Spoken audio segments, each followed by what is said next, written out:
I got a brand new game from Kickstarter, and look, it's already ripped, crushed, damaged somewhere over there too. Hello, welcome to Bad at Board Games. My name's Brad Blake, and I'm bad at board games, so you don't have to be. Today, we're going to be talking about the Kickstarter that everybody's already talked about, and you've probably already seen these, and we're going to go over my review of this.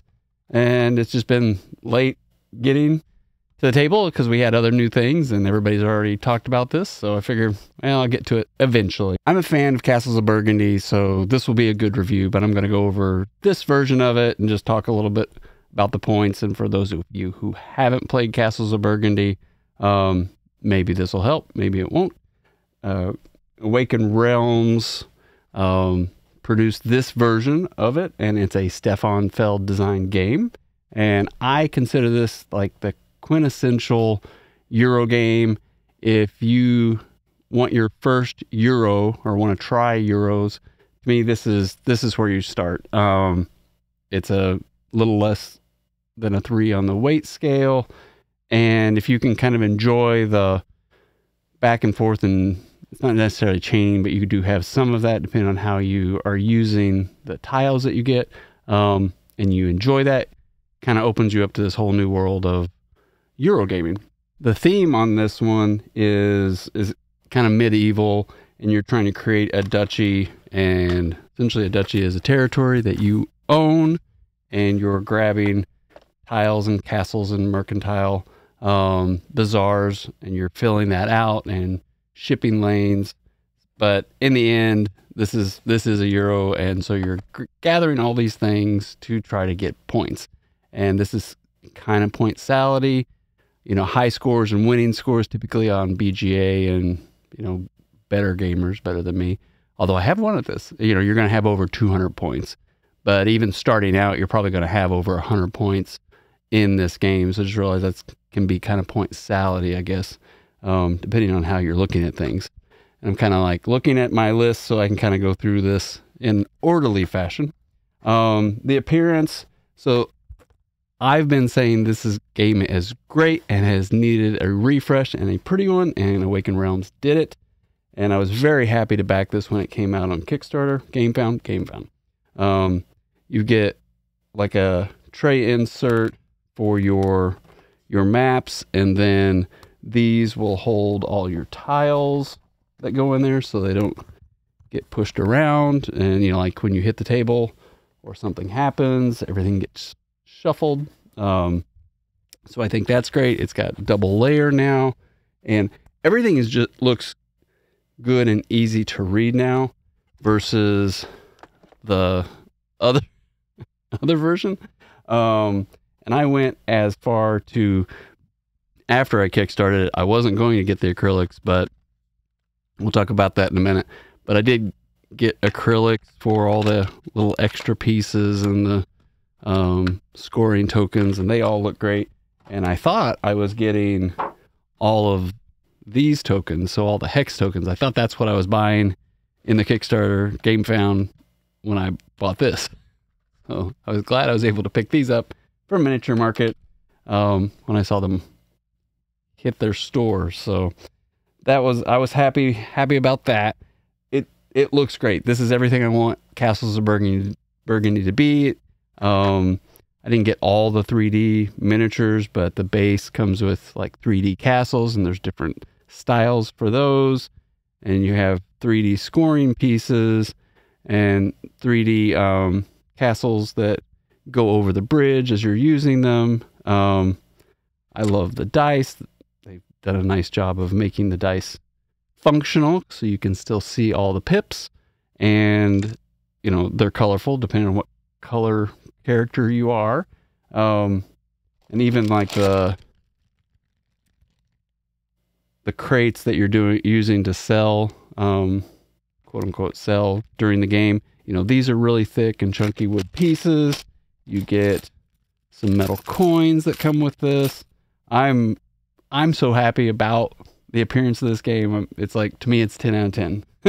And then they added some new stuff where you've got this, it's a plastic piece, but you've got like have vineyards. So there's a whole nother It's like a 3-layer. I think, where is it? Let me find it. Nope, not under there. Oh, here it is. There's a lot of stuff for this. But this is like a 1, 2, 3, 4-tiered piece of cardboard that attaches to your duchy that you then are able to have another game going on, or more ways to score points. I haven't played with this one yet. I'm looking forward to playing with this. Kind of excited. There's extra stuff to do with this. The mechanics, you're looking at dice rolling, and then that's going to allow you to select tiles, and the tiles will come out of the bag, but they'll be on the board, and then you put those into your duchy, and then you have to place them from your duchy, or from your holding area. There's 3 spots, and then place them in your duchy. So, you know, it's this, I'm going to get this, and I'm going to place something, and that might chain me to be able to take something and move it over here. So you're trying to utilize the dice as well as the actions that are on each octagon. That probably didn't make a lot of sense, but anyway, dice collection, dice rolling, set collection, and tile placement. Try to be a little bit more succinct. I'm a little bit excited about this game. I just, like I said, I probably had this.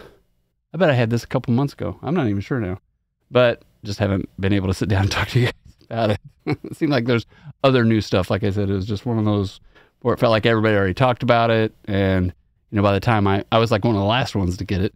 So I was like, well, it's going to be old hat, old news. But for those of you who haven't heard about Castles of Burgundy, or for those of you who just want a different take on it, thank you for joining me. Overview, kind of like how the game plays. You're going to roll, everybody's going to roll their 2 dice, and then you're going to place them on your tableau. And out on the main board, there's 1 through 6, and you can take the tiles of the corresponding dice. Now, there's ways to increase and decrease your numbers. If you have workers, you may have a tile that lets you increase and decrease your pip. So that'll allow you to take different tiles that are out on the board. Then they're going to go from the board through your area down here in your duchy, and you can only hold 3 of them, which kind of makes you like make sure that you're playing efficiently, so to speak.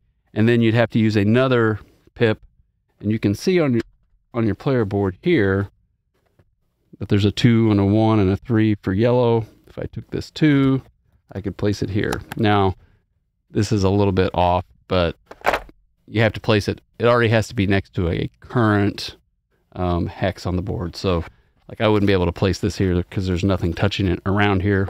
Just trying to give you an idea. But then there's a lot of other things within that. Now, the downside to this game, I think learning this, it's difficult. They have tried to make it a little bit more streamlined. If you watch Rodney's How to Play on this, he talks so fast, it's really kind of hard to understand. Watching a playthrough might be better for some people. But they do have a nice way of showing what all the tiles mean. The ones that are cardboard now, they tell you exactly what they do on the back, so you don't have to look these up so much. Same with all the browns and every other one of these. I just remember me and my wife having a hard time at the beginning, first couple games, like, what do they mean by this? And what is that? And like, oh, I forgot. But it's so worth the effort to be able to get this game to the table, I think. And if you hear any chewing, that's my dog chewing on a bone. This is one of my favorite games. I really do enjoy it. I feel like this is almost one of those games that people go through, kind of like Carcassonne in their board gaming life. And I could be wrong. Let me know if you haven't ever played it and you're just happy as a clam, not having to worry about any of it.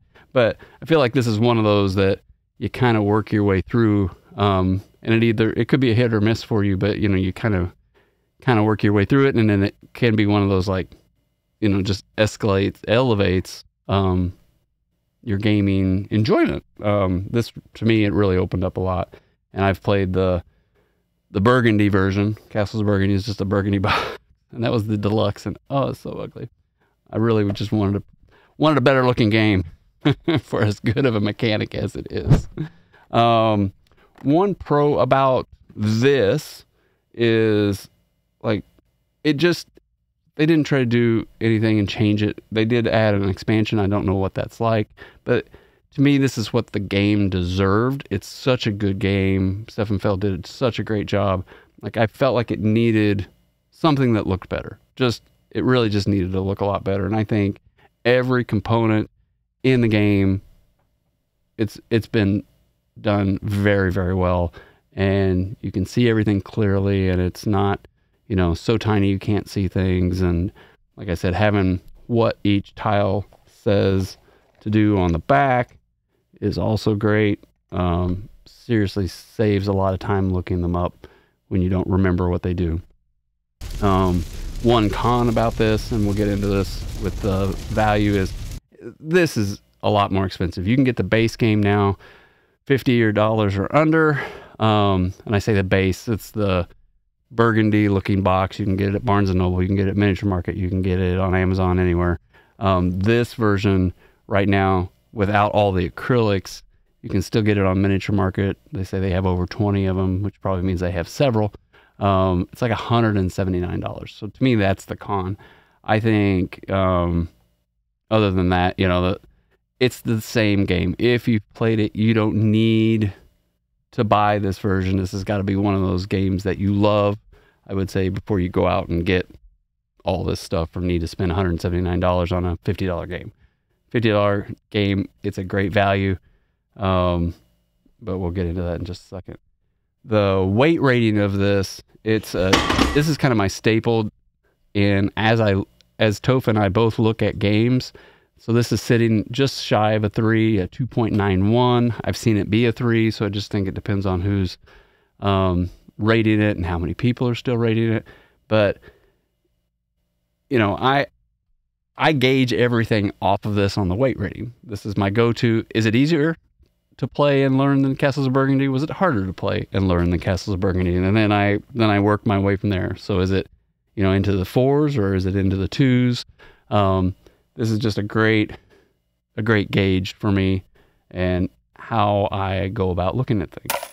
The value, so $179. I can't remember what I paid with the crowdfunding plus the shipping.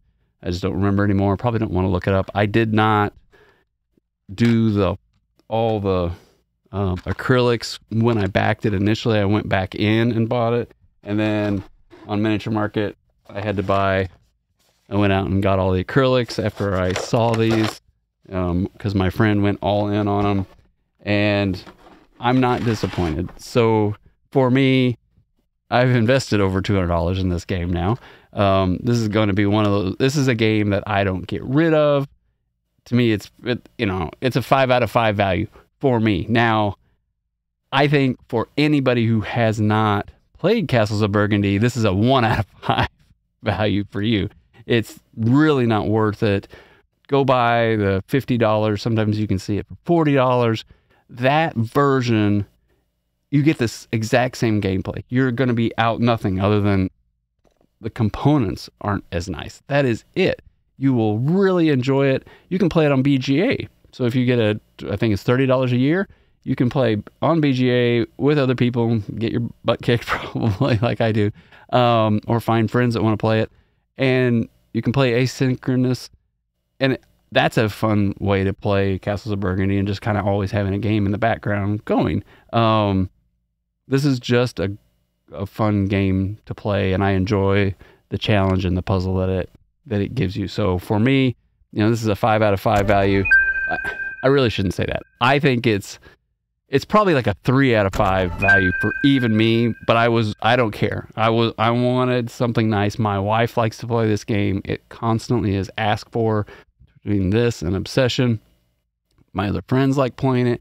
There's nobody that doesn't like playing this game. So to have a nice version of this, to me it was a no-brainer. I had been wanting this well before they ever announced that they were going to do it on GameFound.